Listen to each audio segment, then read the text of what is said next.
trouve scandaleux qu'un voyou comme M. Mélenchon se croit autorisé à prendre à partie une femme pour quelque chose qu'a fait son père. Écoutez, candidate, c'est vrai. Mais Marine Le Pen, pour des raisons qui lui sont propres et que je respecte, n'a pas voulu discuter avec M. Mélenchon.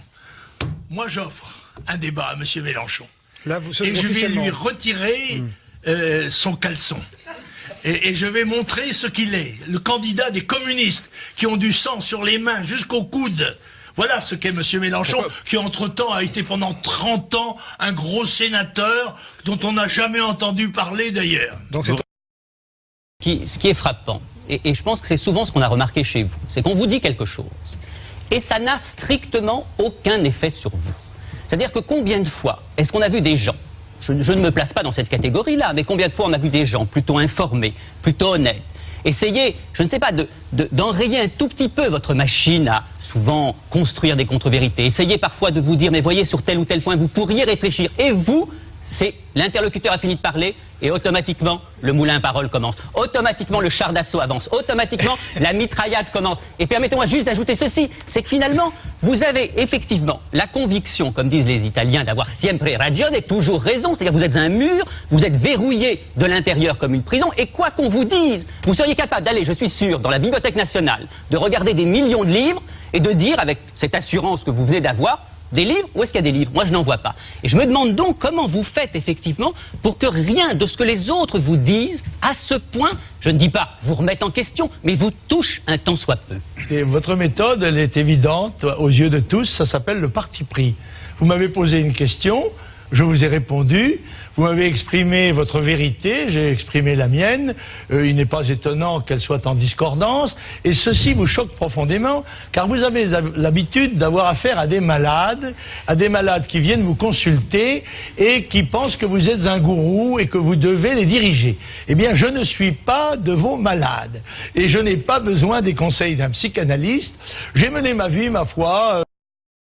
Lorsque vous avez parlé de points de détail, vous avez regretté à un moment donné ou à un autre? Pas du tout. À aucun moment. À aucun moment. Ce que j'ai dit correspondait à ma pensée, que les chambres à gaz étaient un détail de l'histoire de la guerre, à moins d'admettre qu'elle soit la guerre qui soit un détail vous maintenez ces propos? Oui, absolument. Je les maintiens parce que je crois que c'est la vérité et que ça ne devrait choquer personne qu'on a instrumentalisé cette affaire contre moi en y introduisant un soupçon d'antisémitisme, alors que je mets au défi quiconque de citer une phrase antisémite dans ma vie des politique. Millions de morts, c'est un point de détail. C'est pas 1 million de morts, c'est les chambres à gaz. Oui. C'est une chose. Oui, enfin, des milliers, des dizaines de milliers. Moi, je parle, des dizaines de milliers, des centaines. Je ne sais pas, moi je parle de choses précises. Je n'ai pas parlé de nombre de morts, j'ai parlé d'un système. J'ai dit que c'était un détail de l'histoire de la guerre. Et une horreur absolue? C'est un autre problème, c'est un autre jugement. Une horreur absolue ou pas? Tout ça est horrible, la guerre est horrible, vous savez. Oui. Un éclat d'obus qui vous déchire le ventre, une bombe qui vous décapite, une chambre qui vous asphyxie, tout ça, c'est assez ignoble, oui, c'est vrai. Oui, alors pour revenir à un autre sujet, le sieur Nicolas Sarkozy, toujours ce mardi, devant le groupe UMP à l'Assemblée nationale, déclarait « Il faut attaquer le Front National brutalement, car c'est une question de vie ou de mort ». Que lui arrive-t-il? Une crise d'angoisse? Je ne sais pas, il est pris d'un certain délire verbal qui devrait, je pense, porter ses amis à lui demander de consulter sur le plan psychiatrique, parce que il se déclare, il a fait la distinction entre l'adversaire qu'est le Parti Socialiste pour l'UMP et l'ennemi qui est le Front National. Cet ennemi est dénoncé. Il a même dit, en parlant de Marine Le Pen, Marine c'est le père moins la culture. Eh bien, moi je dis, Sarkozy c'est son saltimbanque de père moins la Chardas. C'est la vérité historique. Ils sont venus 400 000 sur 40 millions. Ne nous racontez donc pas la légende des étrangers qui ont, d'ailleurs c'était des Français en l'occurrence, qui ont reconstruit la France, creusé les mines, établi les voies de chemin de fer, et élevé les bâtiments. C'est faux. Ils ont contribué à leur proportion au travail. Je vais vous dire pourquoi ils ont été amenés. Le monsieur Pompidou l'a avoué un jour. Ils ont été amenés pour faire pression à la baisse, d'une part, sur les salaires manuels des travailleurs français, et d'autre part, pour faire échec aux tentatives insurrectionnelles de la CGT, car la plupart d'entre eux ont été inscrits dans des syndicats jaunes qui devaient faire pièce précisément à l'action révolutionnaire du Parti communiste et de la CGT. Est-ce que ça répond à la question de Hourida? Je ne sais pas. À propos de la dignité des immigrés qui ont aidé à la reconstruction de la France, Monsieur Le Pen. Écoutez, ces gens qui sont venus en France ont été payés, comme sont payés nos travailleurs qui vont dans d'autres pays. On ne leur doit rien d'autre que leur salaire, on ne leur doit pas une reconnaissance particulière. Ils ont été salariés, ils ont eu les avantages sociaux de leur situation, en tous les cas, celles qu'avaient établies les gouvernements de cette époque, qui, je le rappelle, étaient tripartites, c'est-à-dire MRP, socialo-communiste. Et est-ce que vous voyez des aspects positifs à l'immigration, qui était la question, la deuxième partie de la question? Mais dans un certain sens, oui. Quand c'est, bien sûr, si c'est Léonard de Vinci, c'est sûr. Bon.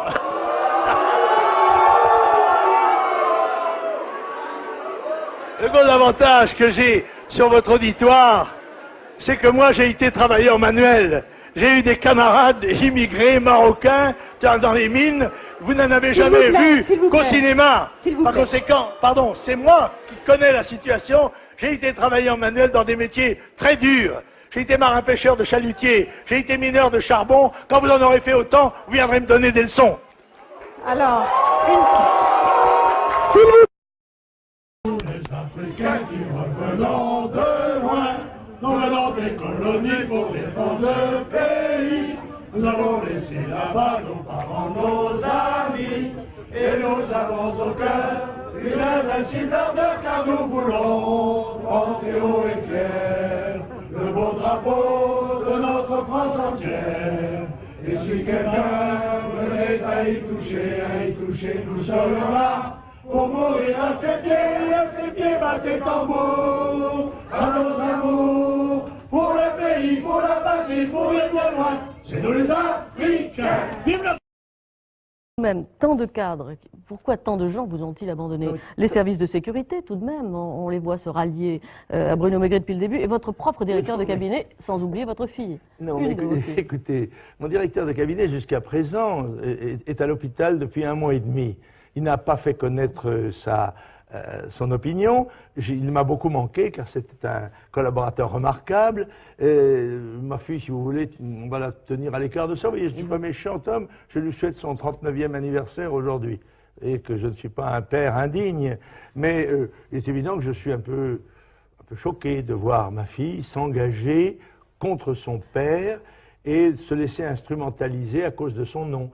Si elle portait le nom de son compagnon, cette chance ne lui serait pas laissée. Mais aujourd'hui, c'est nous sommes tous Charlie, je suis Charlie. Eh bien moi, je suis désolé, je ne suis pas Charlie. Et autant je me sens touché par la mort de 12 Français, 12 compatriotes français, dont je ne veux même pas savoir l'identité politique, encore que je la connaisse bien, qu'elle soit celle d'ennemis du Front National, qui en demandait la dissolution par pétition, je le rappelle, il n'y a pas tellement longtemps que ça. Bon. Mais je ne me sens pas du tout l'esprit de Charlie. Je ne vais pas, moi, me battre pour défendre l'esprit de Charlie, qui est un esprit anarcho-trotskiste, parfaitement dissolvant de la moralité politique. Et dans le fond, notre mise à l'écart est un hommage qui nous est rendu et qui, je pense, sera interprété comme tel par nos concitoyens. Je pense que ceux-ci auront l'occasion, s'ils le souhaitent, de manifester leur opinion dans les urnes, quand ils sont convoqués pour le faire, et ils le sont, écoutez, dans une partielle législative, là, dans quelques jours, ils auront peut-être l'occasion de dire ce qu'ils pensent de cette manière de faire, et qui est évidemment une manière d'affaiblir considérablement la réaction de la nation, qui devrait être unie. Ce qui est aussi scandaleux, d'ailleurs, c'est ceux qui vont accepter de participer à cette manifestation tout en déplorant publiquement que le Front National en soit écarté. J'ai acheté une maison de campagne. pour permettre à mes enfants, qui habitaient le 15e, de voir des vaches. Du côté de... Au lieu de voir des Arabes. J'ai lu qu'il était question... Non, attendez, je constate d'abord, vous me coupez tout de suite la parole, je constate qu'une fois de plus, dans votre émission, on tente de diaboliser le Front National en invitant M. Salvatore Adamo, n'est-ce pas, d'origine sicilienne et belge, n'est-ce pas? Eh bien, nous n'en voulons pas, nous. Et d'ailleurs, je vous laisse continuer, oui. Il est question que vous changiez le nom du FN. Oui, je vois que vous suivez. Et pour prouver, j'ai amené une petite liste avec mes suggestions, n'est-ce pas, oui. Pour le nom du nouveau parti. Alors tout d'abord, j'ai pensé à la Fédération républicaine d'opposition nationale. Le Front. Ah ben non, ça c'est pareil. Alors, si j'en ai d'autres. L'Alliance démocratique occidentale pour la liberté française. L'Adolphe. C'est pas mal, non? Ouais. Ou alors le parti entièrement, totalement, intrinsèquement nationaliste. Le Pétain. C'est bien aussi, non? Ou alors tout simplement, écoutez, le parti européen nouveau, c'est facile à retenir, Le Pen, n'est-ce pas? Oui. Et je crois... Je ne pense pas qu'avec ça, je ferai un four, monsieur Drucker. Patrick Bruel, tu